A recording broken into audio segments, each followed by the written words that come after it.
Hi, welcome to lesson 37 of the B2 course. This is a vocabulary-based lesson, and our topic today, a really interesting topic for us to talk about, is social media.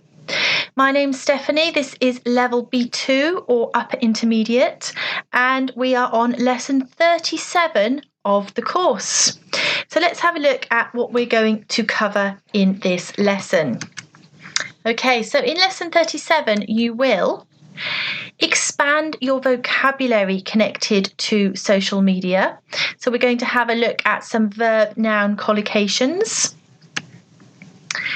We will also look at a lot of discussion questions. So we're going to consider the impact that social media has had on society as a whole, but also on you personally. And we are also going to increase your awareness of abbreviations. Now, what do I mean by this? Well, as you know, when you're emailing or texting or posting, it's very, very common to see people use shortened versions of the word or even the phrase. These can be confusing if you don't know what they are. Maybe you've seen some and you're not sure what they stand for. Well, in our lesson today, we're going to have a look at some of the most common ones. So lots to do. Let's get started. Okay, have a look at these icons on the right. How many do you recognise and how many do you use? Okay, so we're going to start with some discussion questions. Firstly, how many social media sites do you know? How many can you name? Do you think that some of these are specific to your country? There are lots that are worldwide, that are global, but perhaps there are some that you think only in your country or perhaps only in your part of the world. Why do you think that is? And finally, can you think of some of the advantages and disadvantages of these sites? Why do you think they're popular? Why do you like using them? And also, why do you think some people decide not to be on social media? Do you agree with this? So some big questions, some big topics there to think about. So I suggest pause the slide and have a think of your opinions to these questions. Again, if you're studying for an exam, it's a popular topic that you might be asked to talk about. So it's good always to have some ideas.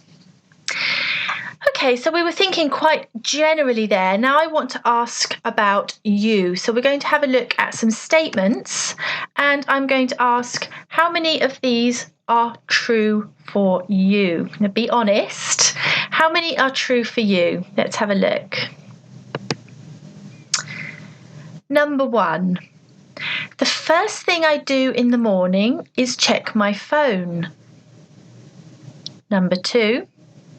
I check my social media accounts several times a day. Number 3.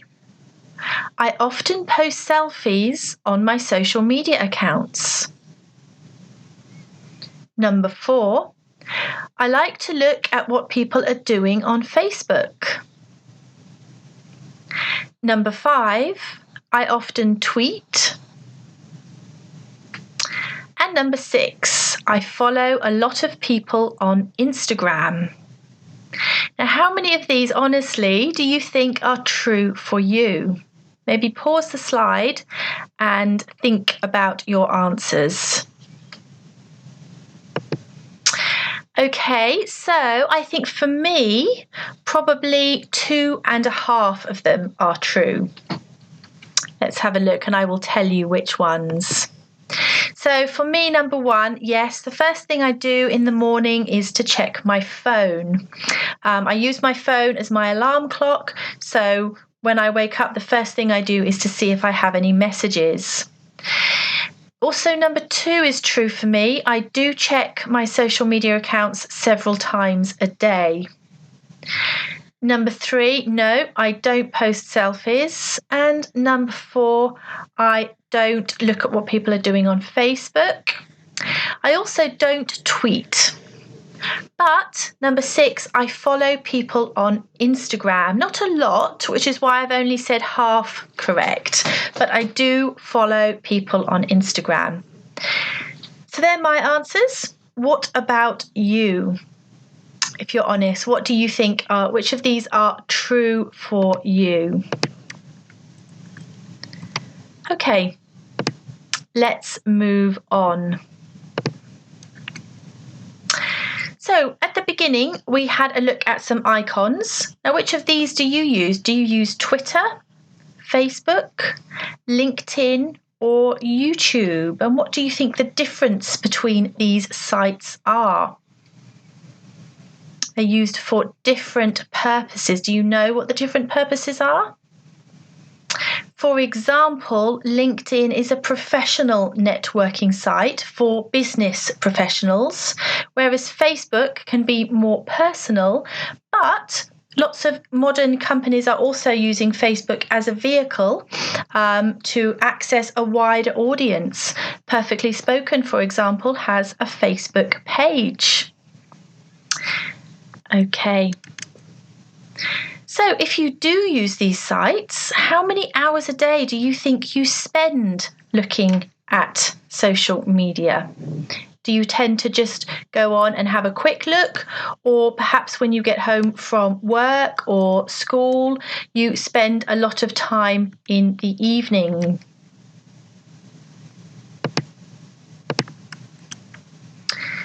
How different would life be without social media? Depends here a lot on your age, I think. Can you remember life before social media took over? What was life like then? If you can't remember it, maybe imagine what do you think would be different and how would that impact on your life? And question number 4 is an interesting one. A lot of people talk about friends, but are friends on Facebook real friends?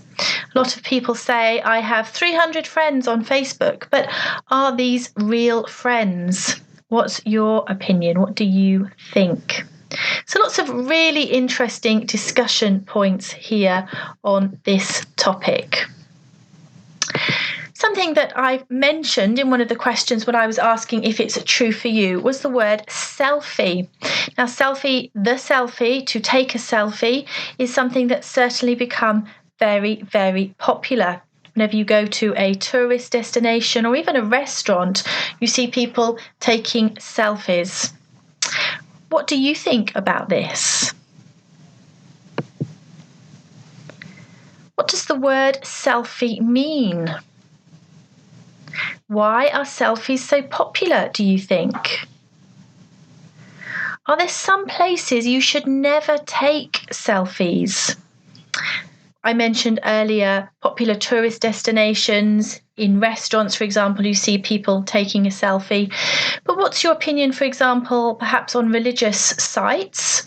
Do you think people shouldn't take selfies there? Or perhaps you think taking selfies in a restaurant is impolite? What do you think? And do you like photos of yourself? Do you like to take selfies to share with your friends, with your followers, where you are, what you're doing? Do you share your selfies on social media? So again, this is a modern phenomenon that's becoming more and more popular. You see people with selfie sticks to get the right angle, to get the best shot. But what's your opinion of this? So lots of really interesting things to consider there. Let's move on and have a look at some abbreviations. So at the beginning of the lesson, we were talking about how it's very, very popular and common to type your message, to tweet your message in a very short way. And you need to use abbreviations to do this. So let's have a look at some of these together. Okay, do you know what these popular acronyms mean? So I'm going to show you some abbreviations and I'm going to ask, do you know what they stand for?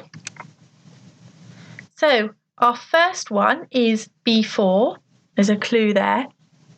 The second one is BFF. BRB. BTW. DM, F2F, G2G, IDK, IMO, LOL, RT, TBH, TTYL and YOLO. So lots of them there. I think it's a really good idea if you pause the slide here. I don't expect you to know all of them, but how many do you know? How many have you seen? Some of these are very, very common, very, very popular. So I'm sure if you're on social media, you will have seen some of these abbreviations before. Pause the slide, have a think, and then we will check through our answers together. Okay, so how many were you able to guess, or how many did you know? Let's have a look at the answers. Okay, so our first one, before. If you say it out loud, it's a big clue there, before. BFF, so the B stands for the B in best, F friends, and F forever. So this is something that's perhaps more common with younger people, tend to use this. Also, a lot of American celebrities use this acronym as well. BRB, be right back. BTW, by the way. DM is direct message. F2F, face to face. G2G, got to go. IDK, I don't know. IMO, in my opinion. LOL, laughing out loud. RT is retweet. TBH, to be honest. TTYL, talk to you later. And YOLO is you only live once. Now, perhaps it's more useful to remember some of these if you are reading other people. If you're following people on Instagram, for example, you'll be able to understand them a lot better if you know what some of these mean. So I think it's a really good idea now if we have a practice. So what I'm going to do is give you 5 sentences, and in each sentence there's at least one of these abbreviations, these acronyms that we've looked at. And what I want you to do is to write down or to think, what do these sentences mean? So what's the full sentence? I've given you the abbreviation and I'm asking you, what's the full sentence? Number 1, let's talk F2F. Number 2, TBH, IMO, you should quit. Number 3, G2G, TTYL. Number 4, DM me before you go. Number 5, try it, YOLO. Pause the slide and see if you can write down what these sentences mean in full. Okay, how did you do there? Let's have a look at the answers together to start with.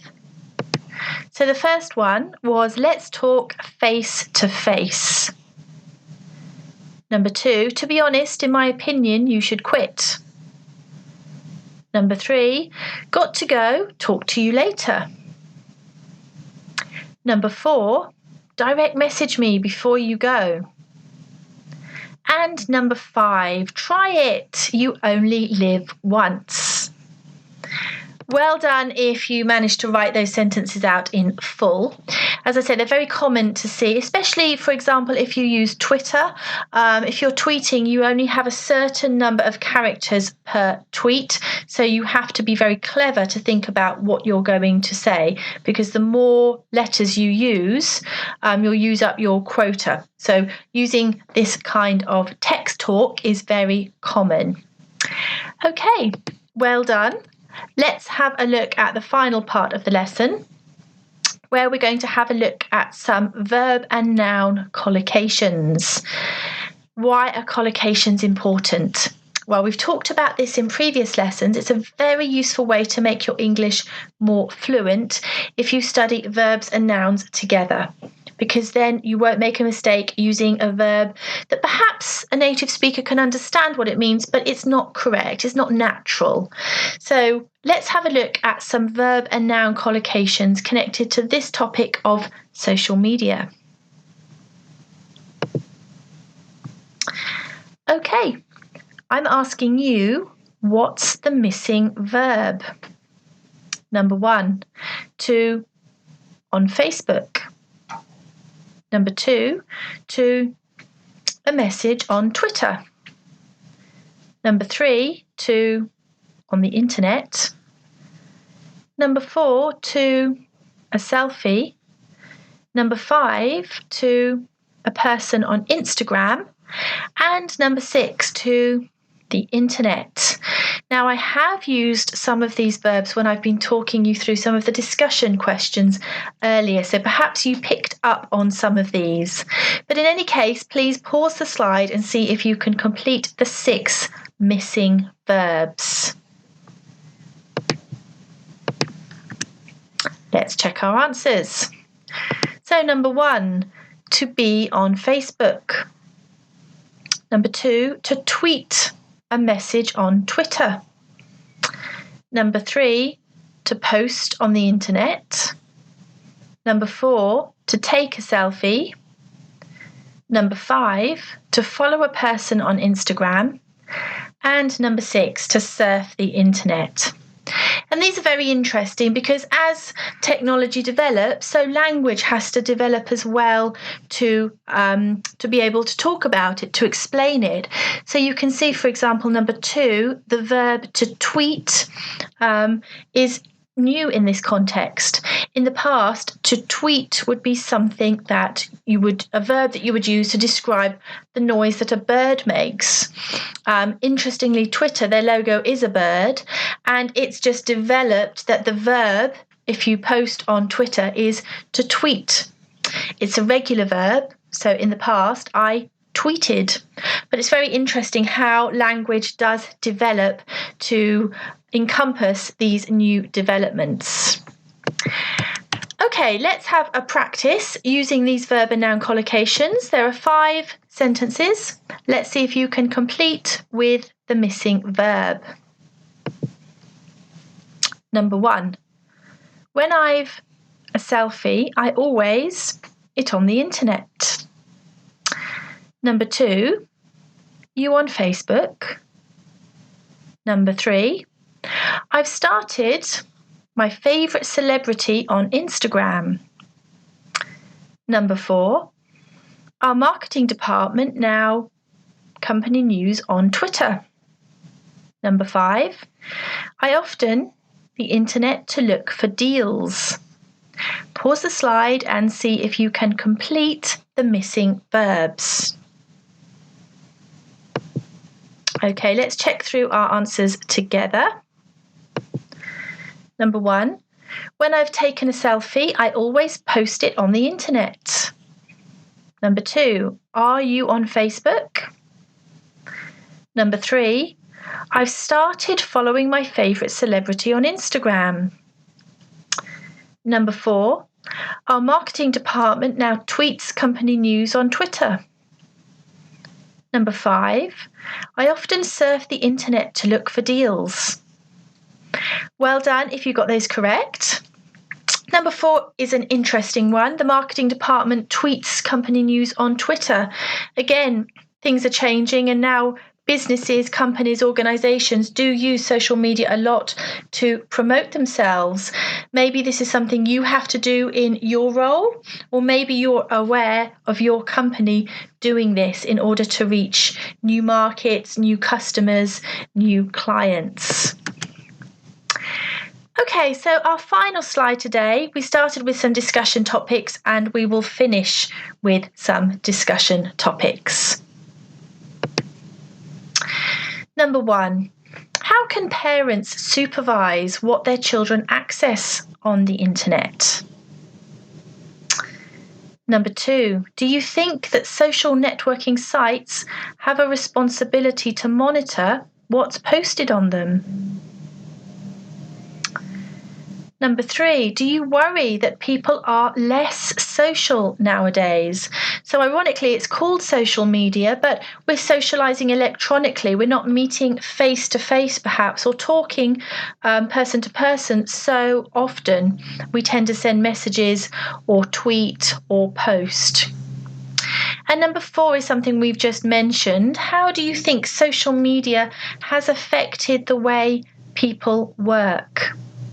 So some big and very interesting topics there to think about and again to discuss. So that's the end of lesson 37 on social media. I really hope you found it an interesting one. The next lesson, lesson 38, will be the second of our grammar lessons on reporting speech. So following on from lesson 36, this is reported speech number 2. I hope to see you then. Thank you very much for watching. I hope you enjoyed. Goodbye for now.